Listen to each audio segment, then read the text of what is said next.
Assalamualaikum warahmatullahi wabarakatuh. Kemarin kita belajar tentang surat Al-Falaq, bahwa bagaimana untuk melawan sihir, melawan santet, dan lain sebagainya, orang-orang yang dengki, yang bisa menghancurkan kita. Tapi itu bisa ditangkal dengan surat Al-Falaq. Ini ada lagi satu bahaya. Kalau kemarin bahayanya berasal dari dua, maka ini adalah bahaya yang berasal dari dalam diri kita. Dan ini juga Allah memberikan caranya agar bisa menangkal satu bahaya ini. Ini bahaya yang sangat luar biasa.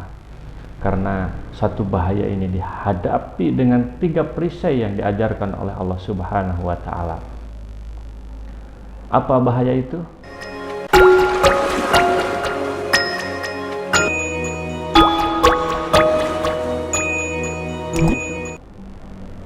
Qul a'udzu birabbin nas.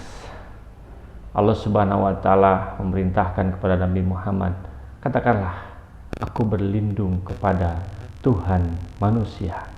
Rabb artinya pencipta, artinya pemelihara, artinya penguasa. Kita dalam surat Al-Alaq sudah belajar tentang Iqra bismi rabbika.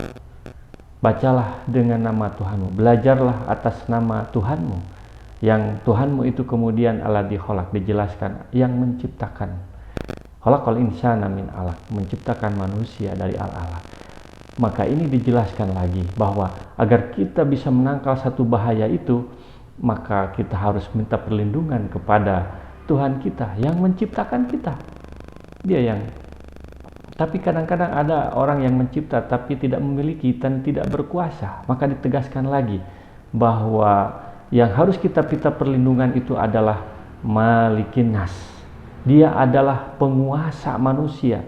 Dia adalah pemilik manusia. Ada yang memiliki tapi tidak menguasai. Ini selain memiliki juga menguasai. Bahkan ada yang memaknai sebagai raja manusia, Malikin Nas, raja manusia. Sehingga sebenarnya yang berhak memerintah, yang berhak membuat aturan untuk manusia itu adalah hanya Malikin Nas. Yang kedua, itu perisai yang kedua. Perisai yang ketiga adalah Ilahin Nas. Kita diminta untuk berlindung kepada ilah, sembahan manusia, Tuhan manusia. Artinya dia yang maha tinggi, dia yang layak diibadahi, yang layak disembah, dialah yang layak ditaati. Karena kadang ada yang jadi raja tetapi dia tidak ditaati, maka itu bukan ilah. Maka ini adalah lengkap. Kita diminta untuk berlindung kepada pencipta manusia, raja manusia, dan yang harus ditaati oleh manusia. Dari apa? Apa bahaya itu? Yang sangat berbahaya itu. Sampai Allah memberikan 3 perisai pengingat kepada diri kita, yaitu min syarril waswasil khannas. Dari kejahatan setan yang selalu bersembunyi, artinya manusia tidak bisa melihatnya. Alladzi yuwaswisu fi sudurinas, dia yang membisikkan dalam dada manusia. Pernahkah sahabat misalnya ketika ingin memutuskan sesuatu, kemudian ada bisikan? Bisikan itu ada 2, ada positif, ada negatif. Maka surat ini juga mengajarkan kepada kita tentang berpikir positif. Kalau kita ada 2 bisikan, yang positif dan yang negatif, maka pilihlah yang negatif. Contohnya begini, yang berpikir negatif itu dia ketika menghadapi sebuah kesulitan akan berpikir, wah ini tidak bisa, ini tidak bisa karena sulit. Tapi orang yang berpikir positif, ini sulit tapi bisa. Sedikit sebenarnya perbedaannya. Bahkan dalam suatu riwayat disebutkan Safiyah berkunjung kepada Nabi SAW yang saat itu sedang itikaf. Lalu beliau keluar bersamanya di malam hari untuk menghantarkan pulang ke rumahnya. Kemudian Nabi bertemu dengan 2 orang laki-laki di kalangan Ansor, dan saat melihat Nabi berdua dengan seorang wanita, dia bergegas pergi dengan cepat. Maka Rasulullah memanggil mereka, "Hei, perlahan-lahan kamu berdua." sesungguhnya ini adalah sapiah. Kamu jangan salah sangka dulu, katanya.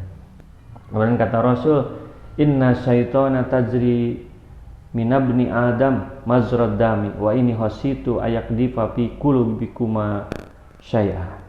Sesungguhnya setan itu mengalir ke dalam tubuh anak Adam melalui aliran darahnya, dan sesungguhnya aku merasa khawatir bila dilemparkan sesuatu atau prasangka buruk ke dalam hati kamu berdua.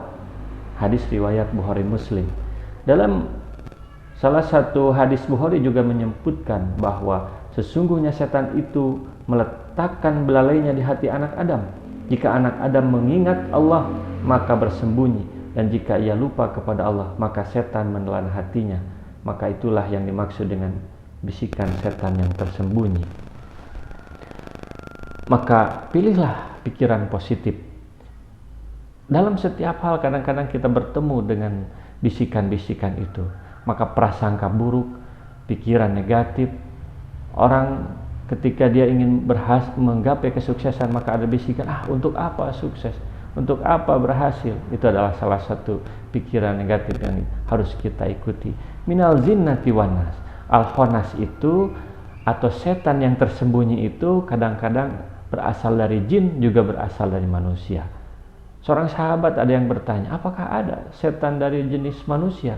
Ya ada, kata Rasul. Bahwa ketika manusia bergaul dengan orang-orang yang jahat, otomatis dia akan dibisiki dengan kejahatan-kejahatan. Maka ini pelajaran untuk kita, bahwa untuk menjaga diri kita dari kejahatan, menjaga diri kita dari bisikan-bisikan. Jadi musuh yang paling utama itu yang ada dalam diri kita, pikiran kita sendiri. Kalau pikiran kita negatif, maka kalau kita berpikir tidak bisa, maka tidak bisa akhirnya. Itu adalah salah satu bentuk pikiran negatif yang ada dalam diri. Assalamualaikum warahmatullahi wabarakatuh.